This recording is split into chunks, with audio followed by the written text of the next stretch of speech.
Welcome back to part 4 of our conversation with Mark Rodriguez. Are you satisfied with the various computers and computer systems in county offices? Do they work well together?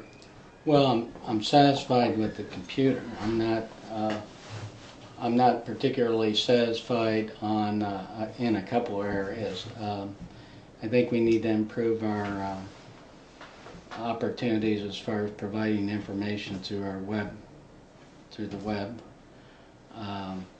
I think we also need to introduce, and we are involved in an effort right now. Commissioner Fulton is heading, we started an IT committee about 2.5 years ago. That began with looking at a variety of concerns and needs, and we are working our way through those, and I'm real satisfied that we're doing that. Again, some of that wanting to get more done a little bit quicker always comes into the picture, but that... Are there any departments that stand out in particular that need a little tweaking? Well, I think that when it comes to technology, we just made a huge investment in integrating the data flow between the assessor's office and the auditor's office. Which has been a strong contributor to some of the concerns we have about the late tax statements, the regular flow of making statements available to the taxpayers, and then the collections process. Although that's been a problem all over the state because of the massive changes, I think software and technology has a big influence around how well we can achieve that here, and we're certainly not at our highest level of achievement in that area right now. What's happening to the county's revenue stream? Is it steady? Well, no.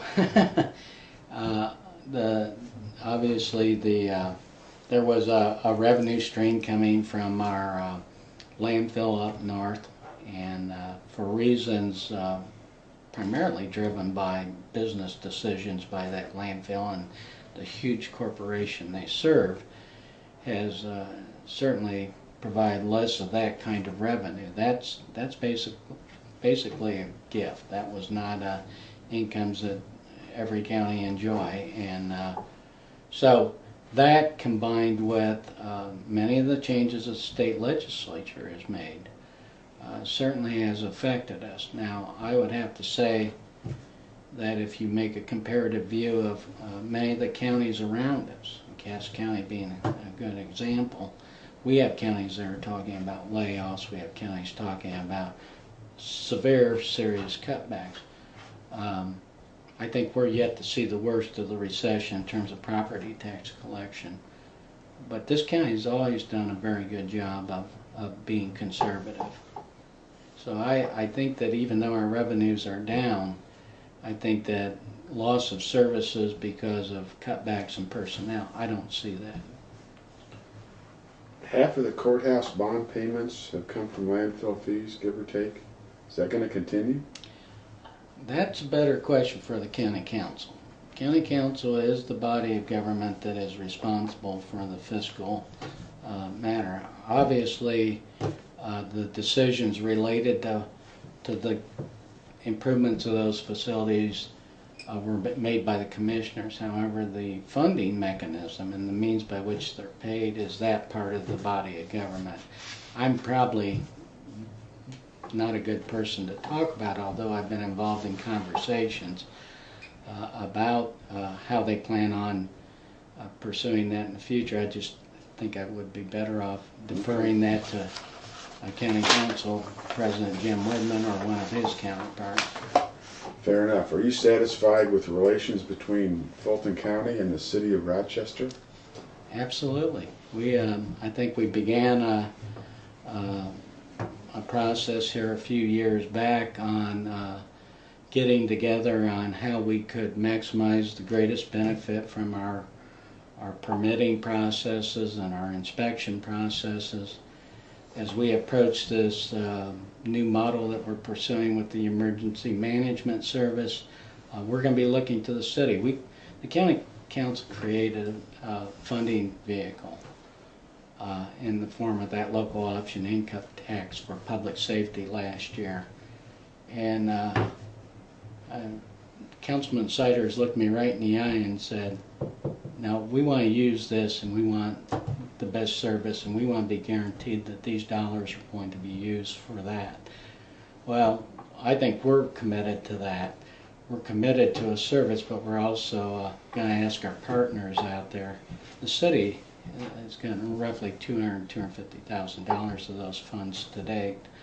We'll be looking to them. We'll be looking to the town of Akron, town of Kiwanis to share in this EMS so we can have the most robust service we can. Briefly, can you give us a background on what the changes are in the ambulance service and why they are being made? Well, the most obvious, and I think if you're a user of the system, if you're someone who wants an ambulance, if you live in Rochester, I would assume that you will see very little difference of any. It's a very transparent thing because it's just simply an ambulance will be dispatched from a different location. I think you might notice a difference when you're in the emergency room because the EMTs who are manning those ambulances will not be working inside the emergency room, at least in a full-time capacity.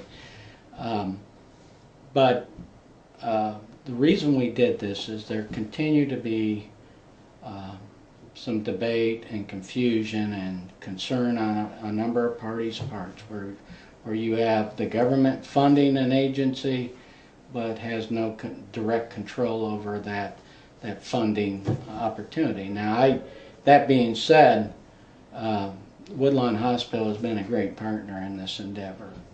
But Woodlawn Hospital brought a group of people into a county council meeting about a year ago.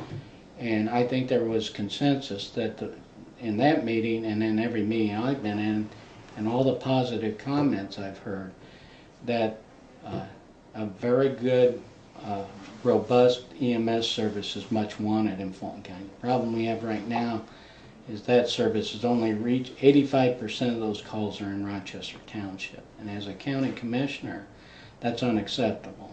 I think that we have no plan, formalized plan on how do we address the needs of ambulance service in the external community, only to say this one's available to you if you want it. That's not acceptable in my mind. And that combined with all these other concerns that have floated around for years, the council's decision to fund this EMS service, which needed to be done because we've been paying for EMS out of landfill monies for the last several years as well. We need to find a way to allow them to be a self-supporting, and so the combination of the income they provide and the option income tax to supplement what is necessary here. I've done an intensive survey of other communities. You cannot get away from not subsidizing. Rural counties just cannot support on income alone. So I'm truly excited. We got a great leader there. I think the hospital, I think everyone is coming on board with this decision. I think we're going to all see the dividends of that decision. Okay, let's take a quick break and we'll return for part 5.